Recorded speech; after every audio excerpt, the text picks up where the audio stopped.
Okay, I'm back with a towel this time because how silly of me. I didn't realize that there would be water dripping all over myself.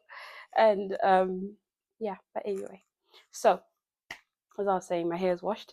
Um, and I'm just gonna prep my hair for it's a quote unquote steaming. Um, I'm gonna put a hair mask on my hair and then cover it with a shower cap just for it to get some nourishment because I haven't done this in like 2 weeks, and it's good for my hair. You know, I'll explain why. Um, and then I'll just comb it out. Yeah, so I don't know where I left off. I can't remember. Very silly. Um, not because I have brain damage or anything. I just can't remember right now where I left off. But yeah, so let me tell you my story. Yeah, I'm on a hair growth journey, like I said. Um, um, so I had a brain surgery. That's a story for another day, how it even came to that. But I had a brain surgery, which was the only option for treatment for me. Um, um, some people who have this kind of brain tumor, uh, like have, I don't know if it's called maintenance or something.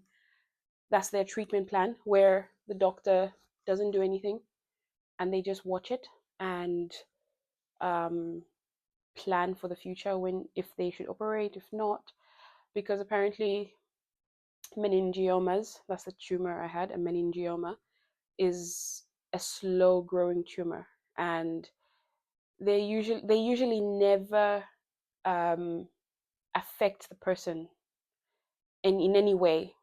They're benign, which means not cancerous, which is something that I just praise God for all the time. I'm getting a phone call, so bear with. Hello?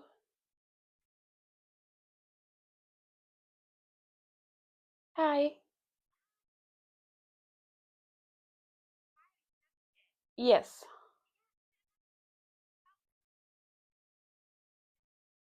It's for me and my husband, but we haven't decided yet. So we booked a tour. Yeah.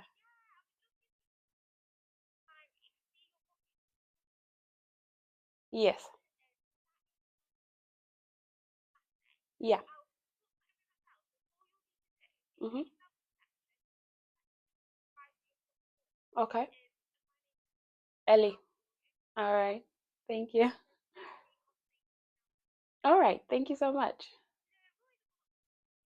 Thank you. Bye. Okay. Call from the gym because we're looking into gym memberships. As you can see, I gained weight in 2023 for many reasons. Um, in particular, I think is like I never exercised. I also didn't really eat.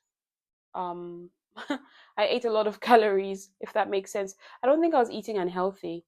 Um, but anyway, that's another story for another day.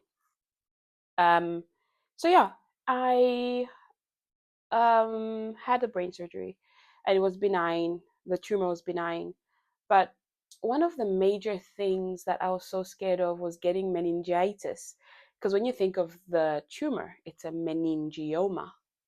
Let me just check that this is recording.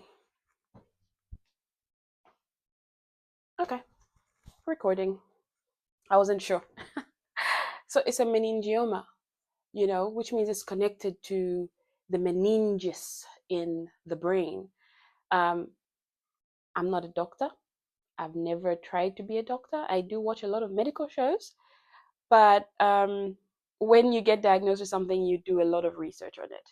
And out of fear, out of inquisitiveness, mostly out of fear, you want to know, at least I want to know everything about what is happening to me, um, and not be passive, you know? So Then I had a really amazing doctor, neurosurgeon, Dr. Tosif.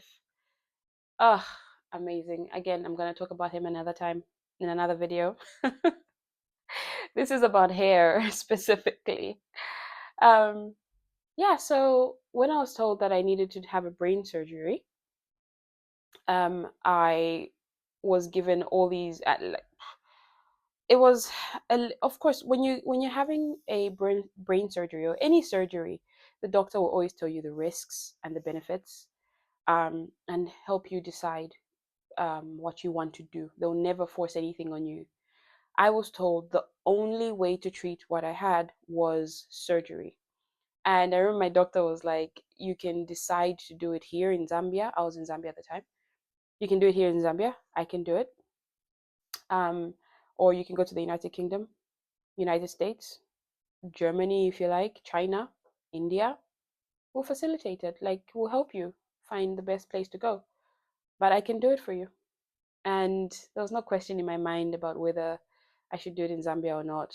I was very confident. We did it in Zambia. Anyway, again, another story. um, so then I asked him, like, so what are you gonna do? Like, are you gonna open my scalp and peel it back to access my brain? And he was so kind, patient, and everything. I explained, we're going to make an incision on your head, cut your scalp, split it open halfway through your head. I was like, okay. Cut through the dura, which is like something under my scalp. Cut through your skull, like open the skull and access the brain. Sounds very scary. And I when he was talking to me, I didn't cry. When he left, I cried. I cried a lot. But I had so many family members, my sisters, my aunties, my mom and dad. I'm gonna try not to cry. They were all around me, praying for me. It was just an amazing time. I'm gonna talk about that time. Every time I try to talk about it, I cry because I have never felt as much love as I did then from people. Have you ever felt love emanating from somebody physically? That is what I felt. I still feel it to this day. But it's such a surreal experience. Makes you appreciate life and everything. Yes. So for one reason or another, my surgery got postponed twice. And so the doctor was like, hey, you don't need to cut your hair now. I remember when I went to the hospital, the day of my diagnosis, um, my hair it wasn't rough. I wouldn't say that, but it wasn't combed. It was fluffy and beautiful, nice, fluffy, beautiful afro. And then the doctor looked at me and he goes, we're going to have to take this all down, you know? And so I was in hospital for like a week when I got admitted, and I never combed my hair. I didn't wash it. So I was like, it's going to be cut off. So what's the point? I was so disheveled. Everybody who was coming to the hospital to see me was just like, your hair. And Africans comment about everything. And people would be like, look at your hair. Like, let's wash it. I'm like, what's the point? I'm going to get rid of it. My husband's calling. I'm going to have to pause.